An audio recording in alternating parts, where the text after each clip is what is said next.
Hey, you guys, my name is Mashaki T. McKenzie. I'm coming to you to present a guest by the name of Lacy Blue. He's coming to share his testimony to help some of my young people that is dealing with anger, aggravation, being feeling like they don't have love or deal with some crazy stuff in their life. So he's coming as a young man to present his to give advice to some of y'all and to share his testimony. I present to you Lacy Blue. Hey, Lacy. Hey, How you doing? straight. All right. So tell me something about you. What you like to know? Um. Okay, your full name. My full name is Lacy Rakim Blue. My biological name is Jamal Rakim Cooper. I'm 19. I'm graduated from high school. What high Just school? Scotland High School, Lawrenceburg, North Carolina. School was corny, but I graduated. I'm glad to say I graduated. I never thought I was, but I did. I have 5 sisters, 4 brothers. All of us is separated. I know a couple of them. I haven't seen my sisters in 13 years, but we talk. See my brother. I haven't seen them in, say, about 5 years, but we still talk. And that's pretty much it about myself. Cool. So today's topic is foster care and being in the juvie system. Have you been through both of those, right? Yes, So let's talk about how did you go through. I guess is which come first, juvie or foster foster care? care came Foster care. first. So how did foster care come about?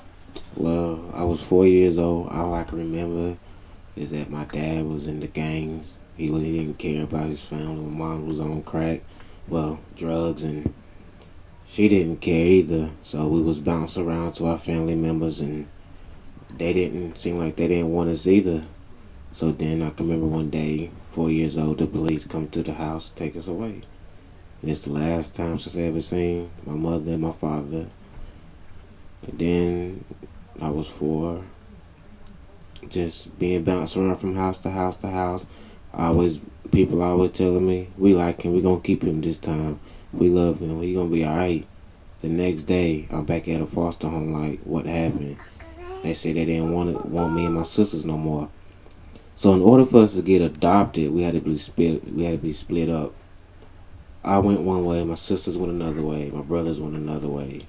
My brothers and my sisters all had each other, but here I am left by myself. I'm about 6 years old.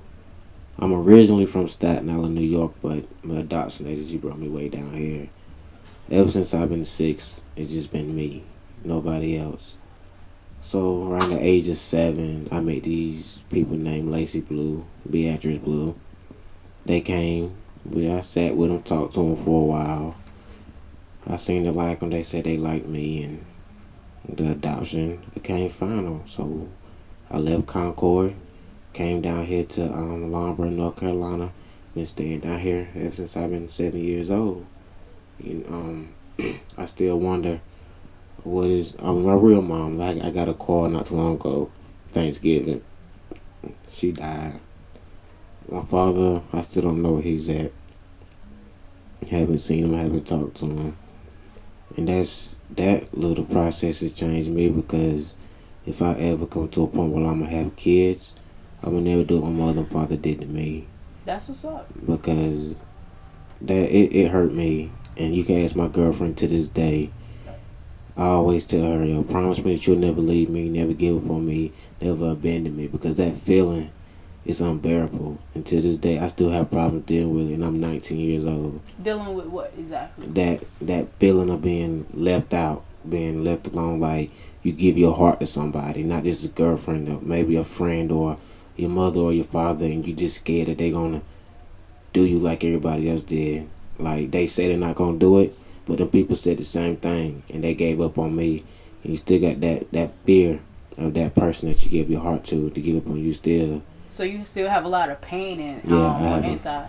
I So have a how lot. how are you dealing with that pain? So is some of that pain is what drove you to your Yeah, things that make you do the bad things you did to see in the yeah. I juvie? Yeah, I say that pain drove me into, as the Bible say, damnation. because I felt like nobody else cared, so why should I care? Like, so I mean that's a bad pain. I mean, sitting here talking about it, I feel the pain now. It's just I could just cry right now, but I'm not gonna do that. It's a pain. It's a painful pain, Can you but describe your pain? it's a pain in your heart. It's in your chest, and you just feel like nobody cares, nobody wants you, nobody loves you. You feel like you just want to give up, just lay, close your eyes, and never wake up again. So why haven't you? Because Or have you tried? I mean, I've tried. I'm not gonna lie. I've tried to do that, but it's just something about me. I keep opening my eyes and I keep going on with the next day. And I have three reasons why I have not gave up yet. One reason, as me being adopted, my foster parents, my adopted parents, they adopted another child. Her name is Hope Blue, and I look at that little girl as if she's my real blood sister. That's one reason why I have not gave up yet. My second reason, I know I'm young. People might say you don't know what love is, but my second reason I haven't gave up is because of my girlfriend Juliana. Because she showed me that she's not like all people, that she will care and that she will stand by my side. And my third and final reason why I don't want to give up is because I want to prove everybody else that a black man that's trying to make it, it's the only way is not to give up. He can still keep going on. Just look up to the sky and tell God to help him. So them are the reasons why I really haven't gave up yet. That's what's up. That's what's up. So have you tried to get help to deal with your pain? Yeah, I have. I mean, I've been to psychologists and all them, but they Did just you told me. open up to them? Yeah, I did. I mean, I opened up everything to them, but What do you think you need to comfort you, other than depending on people? Because people, we all human, so we have the tendency to fall short sometimes, yeah, not to reach your expectations.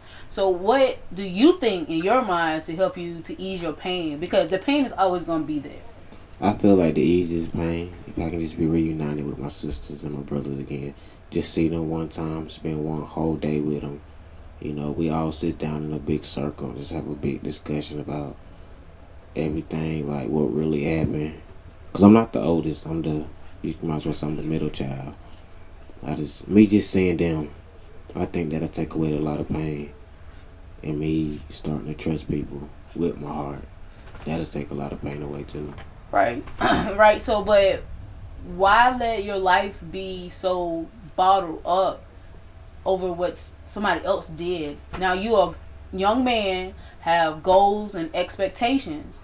So you can't let that pain hurt you so bad that you gotta have somebody else to depend on. You gotta depend on yourself solely. Not so much where you pushing people away, but enough where you can say I can make it regardless of what folks say to me. So I guess my question is, do you have that feeling? Do you feel like you are able to do what Lacy needs to do without people saying good job? Is Lacy able to go to school and go past people expectations of you? Yeah, I feel like I could do that. I mean, it's been a lot of times where I know I've done things that was like tremendous, and nobody said thank you. Nobody said good job. As long as I know that I did a good job, I'm I'm straight. I can keep going on no matter what. Right. So what is your push? What is pushing you? My little sister Hope, my little sister Hope Blue is pushing me. She's the only one that's really keeping me going.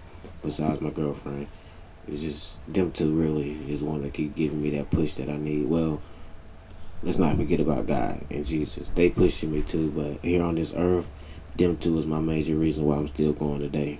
Right. I keep hearing you talk about God. So how is your relationship with God? It's I can say it's like a roller coaster. Sometimes I get that feeling as if I want to just be saved and sanctified, filled with the Holy Ghost, and I want to preach His word. And then the next is like, God, you don't care about me at all. You put me through all this stuff.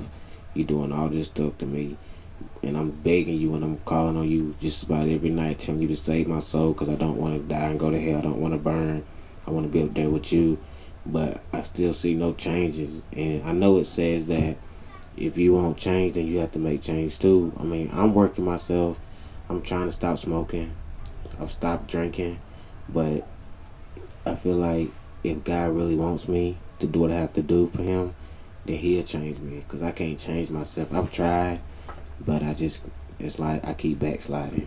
Right. You said two things there. You said that you feel like you some days you feel like you feel with the Holy Ghost. Then you feel like you should be preaching His word. So you feel like your calling is to preach. Yeah. Cool. So preacher to preacher. I'm gonna say this. Preacher to preacher. God is pushing you to become the preacher, but your testimony is what we talking about now. Mhm.